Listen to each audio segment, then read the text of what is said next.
अस्सलामुअलैकुम गाइस। तो अगर मैं आपसे पूछूं कि आपका रिलीजन सच्चा है, इस बात को साबित करें, तो ज़्यादातर लोग जो हैं वो इस सवाल पर कंप्लीटली साइलेंट हो जाएंगे। उनके पास कोई जवाब ही नहीं होगा कि क्यों इस्लाम ही सच्चा मज़हब है। क्रिश्चियन के पास हवा निकालने वाले पास्टर्स हैं, तो हिंदूज के पास एक से बढ़कर एक जादूगर। लेकिन हमारे पास क्या है? क्या सबूत है कि इस्लाम सच्चा है और रसूलुल्लाह सल्लल्लाहु अलैहि वसल्लम सच्चे नबी थे?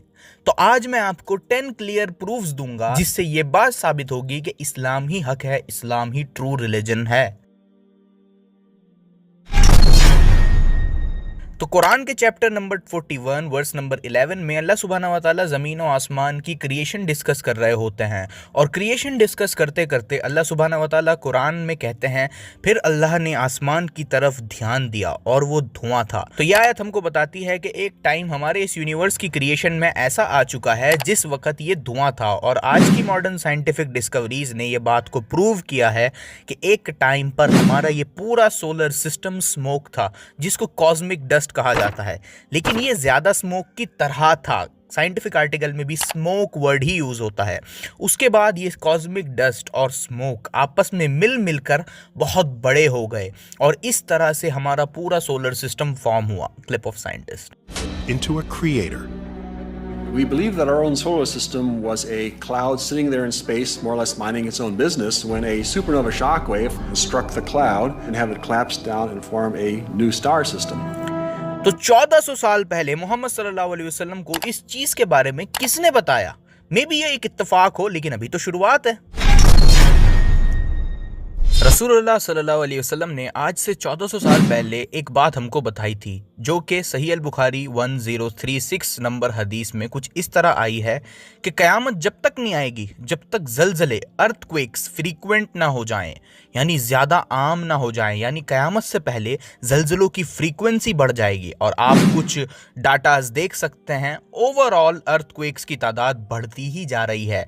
ऐसा तो हो रहा है कि किसी साल ज़्यादा किसी साल कम, लेकिन ओवरऑल ग्राफ जो है वो ऊपर की तरफ ही जा रहा है। और एक है, इसमें भी आप देख सकते हैं कि नंबर ऑफ अर्थक्वेक्स की तादाद बढ़ती ही जा रही है। Earthquakes are becoming more frequent. और आए दिन हम सुनते ही रहते हैं कि अब यहाँ अर्थक्वेक आया और अब वहाँ अर्थक्वेक आया। पहले ऐसा नहीं था 1400 साल पहले। तो इतनी एक्यूरेट प्रिडिक्शन 1400 साल पहले कौन बता सकता था रसूलुल्लाह सल्लल्लाहु अलैहि वसल्लम को? कुरान में एक और बड़ी कमाल की और माइंड ब्लोइंग चीज़ हमको देखने को मिलती है। कुरान के चैप्टर 17 वर्स 12 में आता है, अल्लाह सुब्हानहू व तआला ने रात और दिन को दो निशानियां बनाया। रात की निशानी यानी मून को हमने धुंधला कर दिया, मिटा दिया, इरेज कर दिया या फीका कर दिया। और दिन की निशानी यानी सूरज को हमने चमकता रखा। तो इस आयत से हम साफ देख सकते हैं कि रात की निशानी को अल्लाह ने मिटा दिया या बुझा दिया, यानी एक टाइम पर चांद भी जलता था, रोशन था सूरज की तरह, और चांद में भी बहुत चमक थी। लेकिन क्योंकि अल्लाह ने उसको रात की निशानी बनाया तो उसको बुझा और मिटा दिया गया, उसकी लाइट छीन ली गई। और आज ये कोई ढकी छुपी बात नहीं है। आज साइंटिस्ट इस बात को जानते और मानते हैं कि एक टाइम पर हमारा ये मून एक फायरी मैस था। फिर धीरे धीरे इसकी आग ठंडी हुई और ये बुझ गया। That the Earth formed, and while it was still young, another planet-sized object, something about the size of Mars, came in and hit the Earth. Blew off a huge amount of material, which then coalesced and formed the moon. और आज भी कुछ ऐसे संकेत हमको मिलते रहते हैं मून की तरफ से कि शायद ये स्टिल थोड़ा थोड़ा एक्टिव है अंदर से। The moon is small enough that over 4 billion years, it should have cooled all the way through. And yet, there's still some things that we see that maybe kind of sort of indicate that there's still stuff going on inside of it. तो रसूलुल्लाह सल्लल्लाहु अलैहि वसल्लम को ये सब बातें किसने बताई 1400 साल पहले? रसूलुल्लाह सल्लल्लाहु अलैहि वसल्लम ने सही मुस्लिम की हदीस नंबर 157C में इरशाद फरमाया कि क़यामत जब तक नहीं आएगी जब तक अरब की सरजमी वापस हरी ना हो जाए। यानी रसूलुल्लाह सल्लल्लाहु अलैहि वसल्लम 1400 साल पहले एक छोटे से शहर के छोटे से इलाके में फरमा रहे हैं कि पहले अरब की ज़मीन ग्रीन होगी, उसके बाद क़यामत आएगी। और आज ये पेशन गोई हम अपनी आंखों से पूरी होते हुए देख पा रहे हैं। ये नासा की सैटेलाइट इमेजेस से भी आप देख सकते हैं कि कैसे पहले सिर्फ रेगिस्तान था, सिर्फ रेगिस्तान, और फिर कुछ समय बाद थोड़ी ग्रीनरी आई और फिर और बढ़ी और फिर और बढ़ी और सऊदी अरब के कई इलाकों में खेत और ग्रीनरी आ चुकी है, आप खुद देख सकते हैं। और सऊदी भी 450 मिलियन ट्रीज प्लांट करने का टारगेट लेके चला है 2030 तक। तो ये पेशेंट गोई के सऊदी हरा हो जाएगा हमारी आंखों के सामने पूरा हो रही है। अगेन 1400 साल पहले ये सब कौन बता सकता था, वो भी इतनी एक्यूरेटली। रसूलुल्लाह सल्लल्लाहु अलैहि वसल्लम को ये सब बातें कैसे पता चली? कुरान में चैप्टर 21 वर्स 104 में आता है कि कयामत के दिन अल्लाह इस आसमान को फोल्ड कर देंगे, रोल कर देंगे, जैसे एक स्क्रॉल को किया जाता है। यानी कुरान के अकॉर्डिंग आसमान एक फोल्डेबल चीज़ है।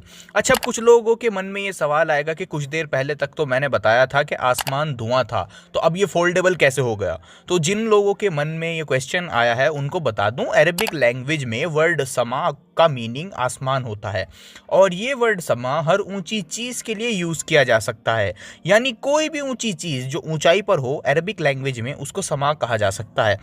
फॉर एग्जाम्पल, कुरान के चैप्टर 14 वर्स 24 में अल्लाह सुब्हानहू व तआला ट्री की ब्रांचेस को आसमान छूती बताते हैं, हाई इन द स्काई बताते हैं। अब ट्री की ब्रांचेस लिटरली तो आसमान में नहीं जाती ना, पेड़ों की टहनियाँ ऊंचाई पर होती हैं, हाइट पर होती हैं।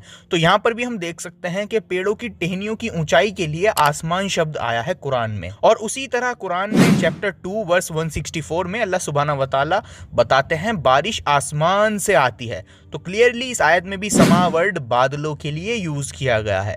तो अरबिक में समा वर्ड हर ऊंची चीज के लिए यूज किया जा सकता है। तो इसी वजह से जब कुरान में समा वर्ड आएगा तो उसका एक फिक्स्ड मीनिंग नहीं होगा, बल्कि कॉन्टेक्स्ट के हिसाब से मीनिंग डिसाइड किया जाएगा। जैसे इस आयत में समा स्मोक था लिखा है, इससे मुराद हमने कॉस्मिक डस्ट ली है। उसी तरह समा को फोल्ड कर दिया जाएगा, यानी स्पेस को फोल्ड कर दिया जाएगा।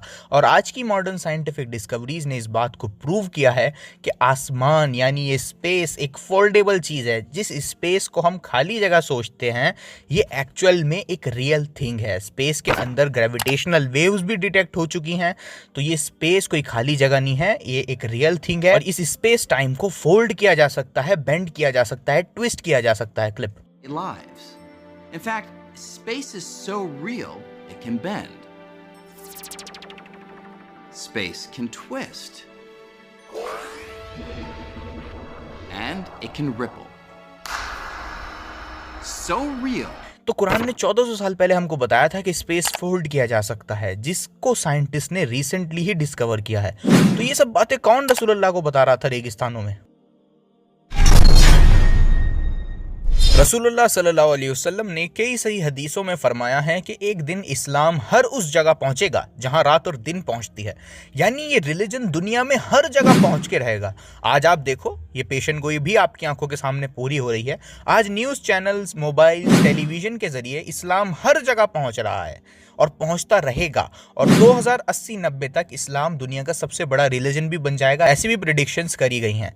अच्छा, ये बात तो हो गई कि इस्लाम हर जगह पहुंचेगा, ये पेशेंट गोई पूरी हो रही है। लेकिन रसूलुल्लाह सल्लल्लाहु अलैहि वसल्लम ने एक और बात बताई है। सुनन अबी दाऊद 4257 नंबर हदीस में आता है कि एक टाइम ऐसा आएगा जब मुस्लिम्स तादाद में तो ज्यादा होंगे, पॉपुलेशन में तो ज्यादा होंगे, लेकिन बेकार होंगे, झाग की तरह होंगे। दुश्मनों के सीनों में मुसलमानों का खौफ नहीं होगा, क्योंकि मुसलमान दुनिया की मोहब्बत में लगे होंगे और मौत को नापसंद करेंगे।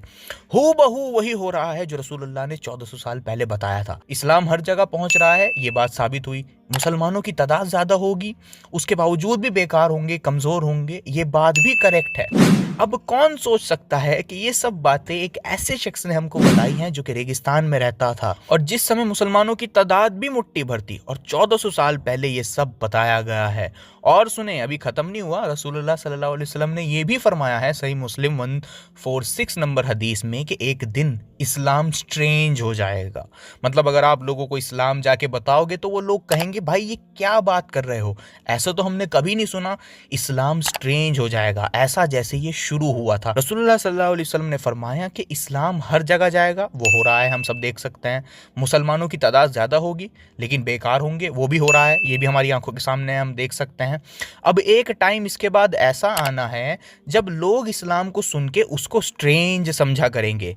तो ये सब चीज़ें इतनी एक्यूरेटली कोई शख्स जो 1400 साल पहले रहता था वो कैसे हमको बता सकता है, अगर नाउजुबिल्लाह वो झूठा था तो। कुरान ने आज से 1400 साल पहले एक बात हमको बताई थी चैप्टर 10 वर्स 92 में, जिसमें आता है एक इजिप्शियन फिरौन के बारे में। इसमें आता है जिसने खुद के खुदा होने का दावा किया था, जिसने अपने कई मंदिर मूर्तियां बनवाई थी और जिसने खुद को गॉड कहा था और खुद को गॉड ही मानता था।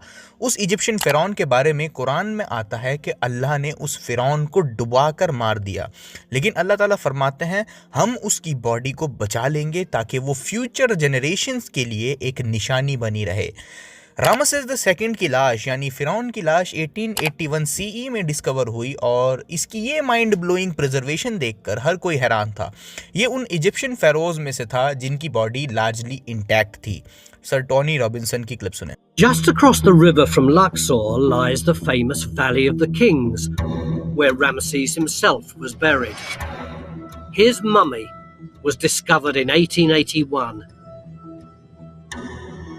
One of the few pharaohs whose body has survived largely intact. और कुरान ने हमको ये भी बताया है कि फिरौन जो है वो खुद को गॉड मानता था, खुद को खुदा की जगह ही देखता था। और मॉडर्न आर्कियोलॉजिकल डिस्कवरीज ने इस बात को भी साबित किया है कि जब ये मम्मी जिंदा थी, जब इसने खुद के खुदा होने का दावा किया था, इसने खुद के कई मंदिर भी बनवाए थे। Ramses II is shown not only worshipping the gods, but worshipping an image of his own deified self. So you have Ramses II as pharaoh, worshipping Ramses II as god, all taking place during the lifetime of Ramses II. Well, the people considered him as a god, and he himself reclaimed that he is one of the gods. And you can see this very clear at the temple of Abu Simbel. When you reach the Holy of the Holiest at the end of the temple, you find Ramses II is sitting beside other gods. So he became himself a god. Historically Ramses the second की body priest ने एक secret location पर छुपाई थी 1000 year BCE में। और जिस time Quran ने यह बताया था कि फिरौन की लाश को बचा लिया जाएगा, उस टाइम तो किसी के फरिश्तों को भी नहीं पता था कि फिरौन है कहाँ। ऐसे में 1881 CE में फिरौन की लाश मिलना और आज तक उस लाश का म्यूजियम में रखा हुआ होना एक ही बात साबित करता है कि ये कुरान कोई इंसान लिख ही नहीं सकता। और फिरौन के बारे में और बहुत कुछ जानने के लिए आप मेरी ये वीडियो देखिएगा। 1 घंटे की वीडियो मैंने सिर्फ फिरौन के टॉपिक पर बनाई है, तो ये वीडियो से आपको बहुत कुछ सीखने को मिलेगा। तो ये वीडियो की लिंक डिस्क्रिप्शन में मिल जाएगी। तो ये बात रसूलुल्लाह सल्लल्लाहु अलैहि वसल्लम को किसने बताई कि फिरौन की लाश को बचा लिया जाएगा और वो लाश हमको मिल भी जाती है? रसूलुल्लाह सल्लल्लाहु अलैहि वसल्लम ने आज से 1400 साल पहले रेगिस्तान में बैठकर एक प्रोफेसी हमको बताई थी, बड़ी कमाल की प्रोफेसी। रसूलुल्लाह सल्लल्लाहु अलैहि वसल्लम सही बुखारी हदीस नंबर 50 में फरमाते हैं कि जब काले ऊंटों के चरवाहे कंपीट करने लगे, ऊंची ऊंची इमारतें बनाने में फक्र करने लगे, कंपीट करने लगे, तब कयामत का वेट करना। रसूलुल्लाह ने फरमाया कि ये चरवाहे, ये ऊंटों को चराने वाले, ये लोग बड़ी बड़ी बिल्डिंग्स बनाने में कंपटीशन करेंगे और ये पेशन गोई भी आपकी आंखों के सामने पूरी हो रही है। 50s तक इन अरब के लोगों की हालात ऐसी रही, लेकिन 50s में क्या हुआ? ऑयल मिला, द ब्लैक गोल्ड।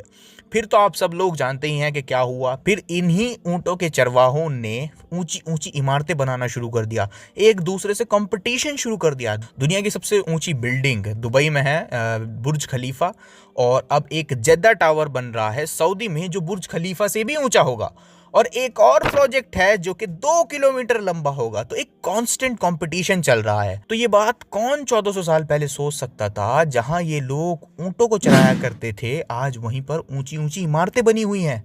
फिर मेरा सवाल यही होगा कि कौन सी टाइम ट्रैवल की मशीन रसूलुल्लाह सल्लल्लाहु अलैहि वसल्लम को ये सब जानकारी दे रही थी?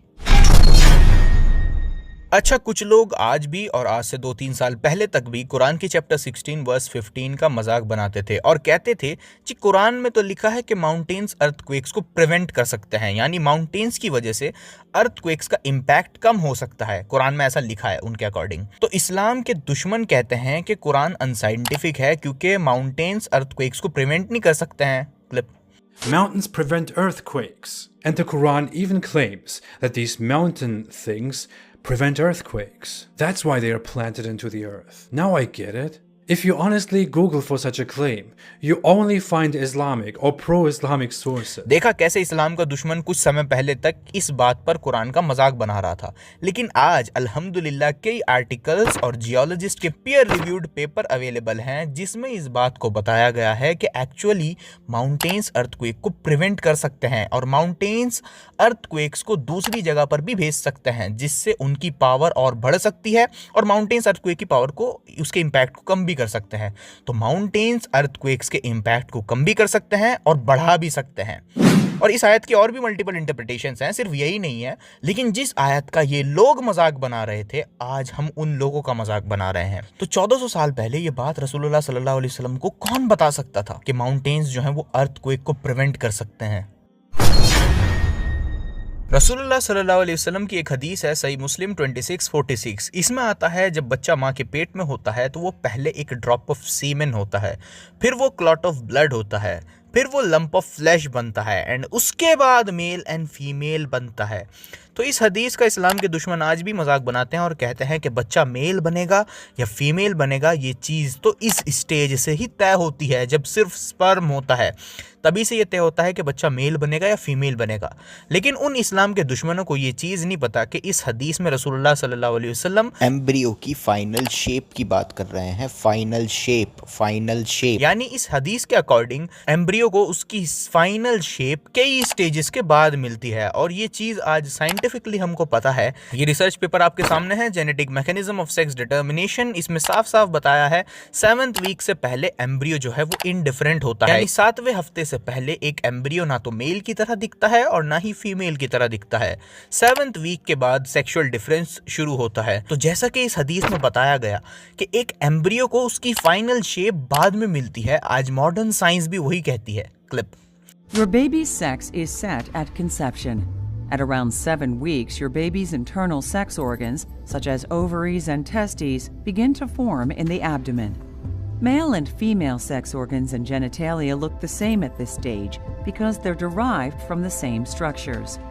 और यही वजह है कि प्रोफेसर कीथ अल्मूर, जो कि एक माने जाने एम्ब्रियोलॉजिस्ट हैं, जब उनको कुरान की आयतें जो कि एम्ब्रियोलॉजी के ताल्लुक से हैं और ये हदीसें दिखाई गई, तो उन्होंने भी कहा था कि ये सब जानकारी रसूलुल्लाह सल्लल्लाहु अलैहि वसल्लम को अल्लाह के सिवा कोई और नहीं दे सकता है। Clip.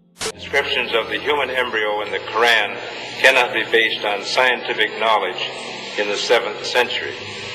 The only reasonable conclusion is that these descriptions were revealed to Muhammad from God. तो आप बताएं, ये सब इंफॉर्मेशन रसूलुल्लाह को कौन दे सकता है 1400 साल पहले? एविडेंसेस बिल्कुल क्लियर है, बस आपको हिम्मत करके एक्सेप्ट करना है।